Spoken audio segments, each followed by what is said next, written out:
if you're somebody who's followed my channel for a long time, you recognise I do a lot of content when it comes to things like International Women's Day and the representation of women in motorsport.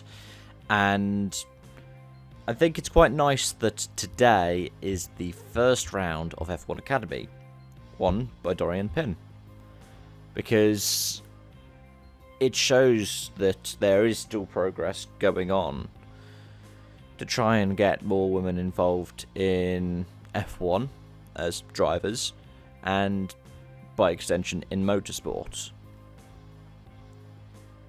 But I don't think sporting organisations necessarily talk about that enough. Now, we can all argue about why that is. Why don't they talk about it anywhere near as much as we argue they probably should? Maybe it's because they're not necessarily invested in it as much as we want them to be. But I think it's because we're still not seeing enough representation at the absolute highest levels in terms of things such as management. Now, there is still progress going on with this. The WRC Commission is now being headed by Pernilla Solberg, who herself is an accomplished rally driver. She's part of a famous rallying family in the Wolfridsons, and also is part of another famous rallying family, having married Petter Solberg and being the mother and manager of Oliver Solberg, and also, remember, managing Petter's team in WRC and World RX. Because when we talk about famous women in motorsport, there are names that we will look at who are much further back in the past motorsport.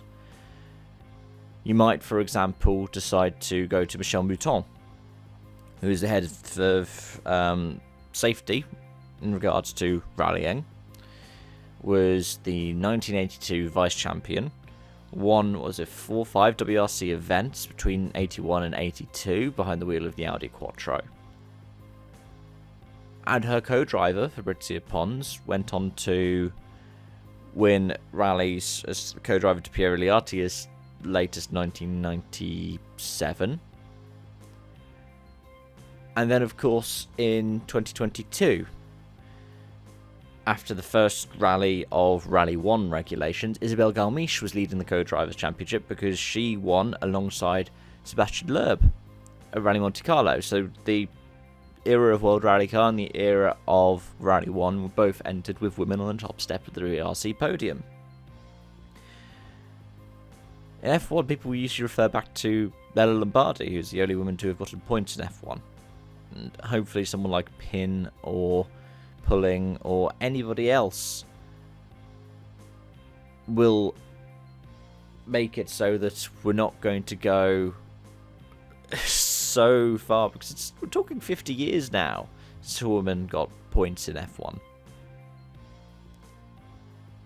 Now, Pin is somebody who links a lot of amazing things together, and I'm not trying to make any puns if I talk about her underpinning some kind of successes or by using the word links there, because Iron Links run the Iron Dames, who have been so successful in endurance racing and now branching out to other sports such as rallying through collaborations with Stefan Sarazan. And not only that, but their drivers, such as Pin, are competing in sports around the world. It's interesting because people will think that these pushes are recent, but in reality they're not. There have been these outfits popping up and performing really well since the first kind of golden era that we had of motorsport. When you look at the 70s, when WRC emerges, and even further back as well. And this is something that we're still trying to grapple. And I read a brilliant article talking about the first, or the unofficial, Women's World Cup. One of the things that we generally, not just men like myself, but we generally struggle to comprehend is the fact that women in sport and women in motorsport have been there since the very beginning. And outside of ads, like what Mercedes did talking about the role of Bertha Benz, there's very little stories that tell the very earliest days of women motorsport that get the widespread publicity that they should. I think that's my message for this year is be optimistic. And whenever you see these stories, shout about the rooftops. Follow series like F1 Academy.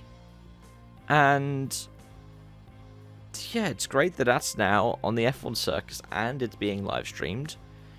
Because last year, whilst it was good to see something like that back on the calendar after the Decline of W series, it was behind a paywall. It was released as highlights, even though they were recording it and editing it live. So yeah, I think we have things to look forward to. Thank you for watching. See you around. Bye for now.